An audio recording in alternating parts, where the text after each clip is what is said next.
Imaginez un monde où les criminels agiraient en toute impunité. Un endroit où les informations des cartes de crédit pourraient être achetées pour 1 euro seulement, mais où le coût total de ces délits s'élève à 1000 milliards de dollars par an, soit 770 milliards d'euros. Bienvenue dans The Frontline. Cette semaine, nous parlons de lutte contre la cybercriminalité. Et comme le montre le reportage de Paul Hackett, si les autorités accentuent leur lutte contre le côté obscur du net, la victoire est loin d'être évidente. Les logiciels informatiques malveillants n'ont jamais été aussi néfastes. C'est le constat des experts en matière de cybersécurité pour 2013. Plus notre dépendance à Internet se développe, plus la possibilité pour les fraudeurs et autres criminels d'en tirer profit augmente.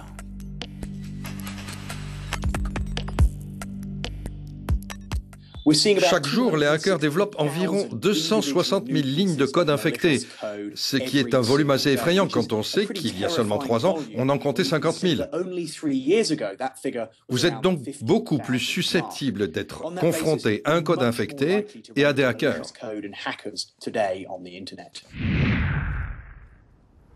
Hambourg n'est probablement pas le premier endroit qu'on associe aux hackers. Pourtant, des milliers de geeks se sont rassemblés ici pour débattre de l'avenir du monde numérique, les bonnes et les mauvaises pratiques. Le Chaos Computer Club, une des organisations de hackers les plus influentes en Europe, a réussi à craquer les systèmes informatiques des gouvernements pour révéler leurs défaillances. Il admet que les autorités sont en train de rattraper les cybercriminels. On constate que les gouvernements et les agences de sécurité se focalisent davantage sur la cybercriminalité. Parce qu'il y a un problème. Il y a beaucoup de cybercriminalité et parce que c'est une nouvelle façon d'acquérir de nouveaux pouvoirs et de nouveaux droits.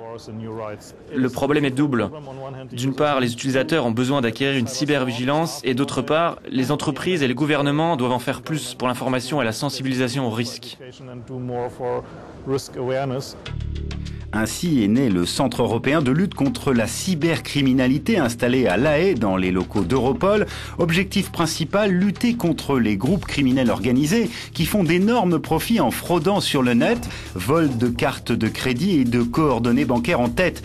Une encore plus grande coopération internationale est nécessaire. En fait, c'est très bien de voir l'ouverture de ce centre européen anti-cybercriminalité, tout en reconnaissant que la cybercriminalité est davantage une question de frontières.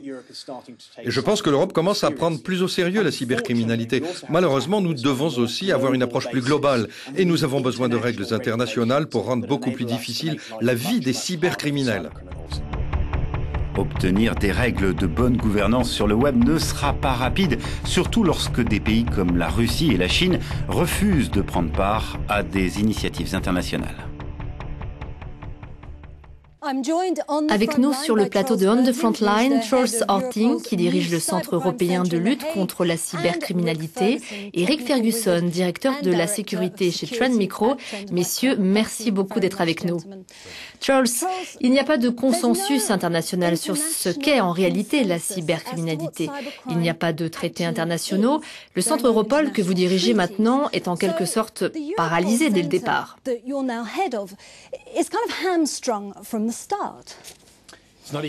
Ce n'est pas facile, mais ce n'est pas impossible non plus. Nous utilisons la Convention européenne sur la cybercriminalité comme base pour définir ce délit. Parce que je suis d'accord avec vous, c'est difficile de fournir une définition. Autre difficulté, l'absence d'accord avec d'autres parties du monde. Mais si nous pouvons avoir au moins une même compréhension du sujet au sein de l'Union européenne, alors nous pourrons avancer avec d'autres économies émergentes, ce qui est en fait le point de départ.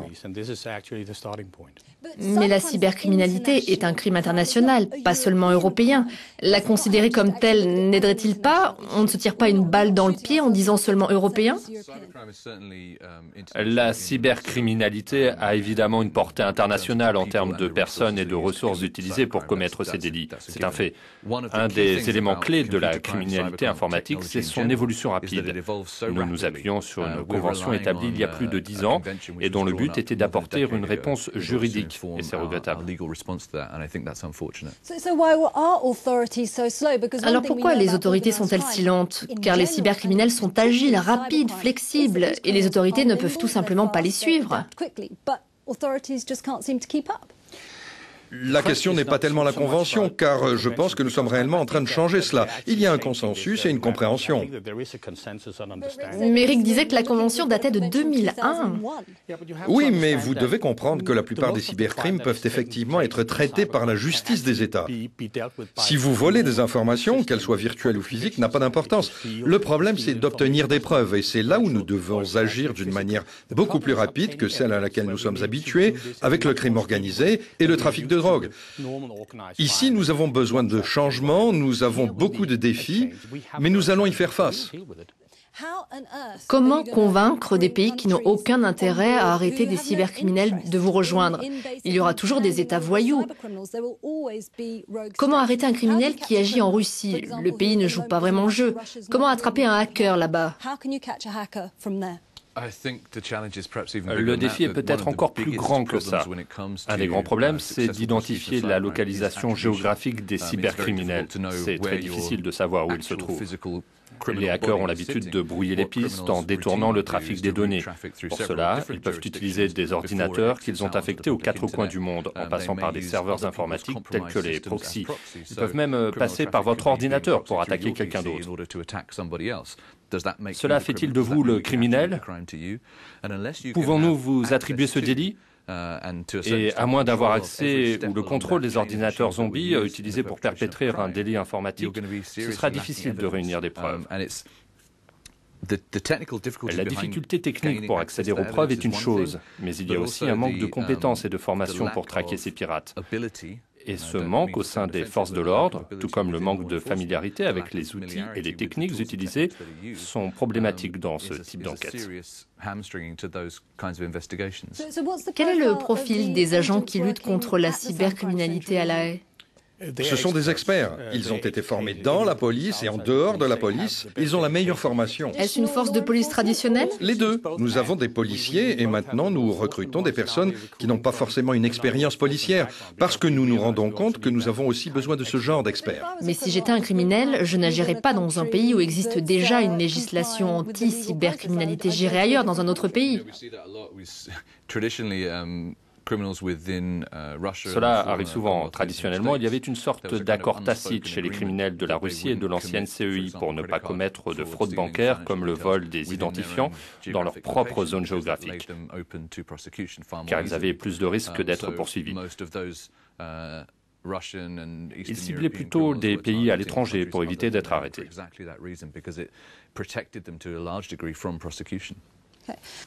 Je suis entièrement d'accord avec Rick sur ce point, mais nous avons vu aussi qu'il y a un changement. En Russie, vous avez une classe moyenne qui a besoin d'être protégée sur Internet. C'est la même chose en Chine. Nous ne pouvons pas agir seuls, nous pourrons alors travailler avec d'autres régions. Je suis donc optimiste. Nous commençons tard et cela va nous coûter cher en ressources et en efforts, mais je suis sûr que nous n'avons pas perdu la bataille. Très rapidement, nous avons cité le chiffre de 1 000 milliards de dollars perdus dans la cybercriminalité, un chiffre cité par le président Obama en 2009. Mais il y a une controverse sur ce coût. Quelle est votre opinion sur ce chiffre? Ce montant n'est pas fiable du tout. Nous parlons de centaines de millions de dollars en termes de coût global de la cybercriminalité, et ce n'est pas le genre de personne à remplir une déclaration d'impôt. Toute personne ou organisation qui vous dit qu'elle peut vous donner le montant du coût de la cybercriminalité vous ment. L'existence de ces nouveaux centres anti-cybercriminalité à travers le monde montre qu'il y a un engagement au niveau international.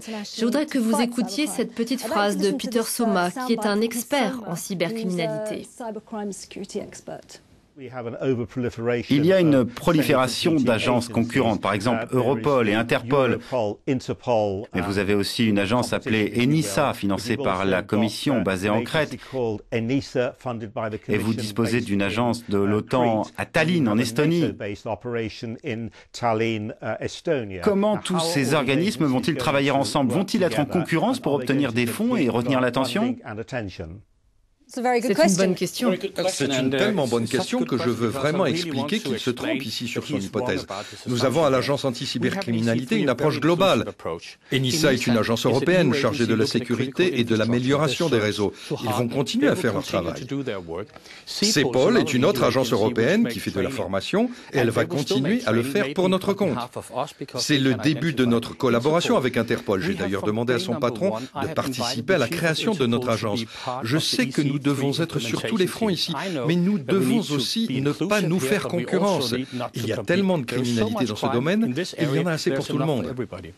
Ce n'est pas un gaspillage d'argent? Non. Vraiment pas? Non. Que pouvons-nous faire pour nous protéger nous-mêmes? En tant qu'individu, il y a des choses très importantes et gratuites que nous pouvons faire pour nous protéger. Assurez-vous que tous les systèmes d'exploitation, que ce soit Windows, Mac, Linux, soient régulièrement mis à jour. Assurez-vous que toutes les applications que vous utilisez soient mises à jour. Et enfin, soyez conscient que tout ce que vous publiez en ligne devient du domaine public et reste dans le domaine public pour toujours. Alors s'il y a quelque chose dont vous n'êtes pas satisfait ou pas très fier, surtout, ne le mettez jamais en ligne. Donc l'argent pour Europol, par exemple, serait mieux dépensé sur des campagnes de sensibilisation afin que les jeunes générations apprennent à travailler sur l'Internet de manière plus sûre? Je ne pense pas que nous devions choisir. Nous devons avoir les deux, demander à la police d'enquêter et de prévenir les délits ensemble. Et ce n'est pas le budget de la police, mais de l'éducation. Mes enfants passent 80% de leur temps libre sur Internet et personne ne leur dit comment agir, réagir ou interagir, ce qui est dangereux, ou ce qu'ils ne devraient pas faire, ni où ils ne devraient pas aller. Et nous devons tout faire pour éviter d'encourager la cybercriminalité avec l'aide de la police. Messieurs, merci beaucoup d'être venus sur le plateau de On the Frontline. Nous l'avons entendu, en tant qu'individus, nous pouvons agir pour nous protéger de la cybercriminalité. Ça vaut la peine de s'en souvenir quand on se logue sur les réseaux sociaux. Saviez-vous qu'environ 600 000 comptes Facebook sont piratés chaque jour? Faites-nous part de vos expériences en matière de cybercriminalité. La discussion se poursuit sur les réseaux sociaux. On se retrouve le mois prochain.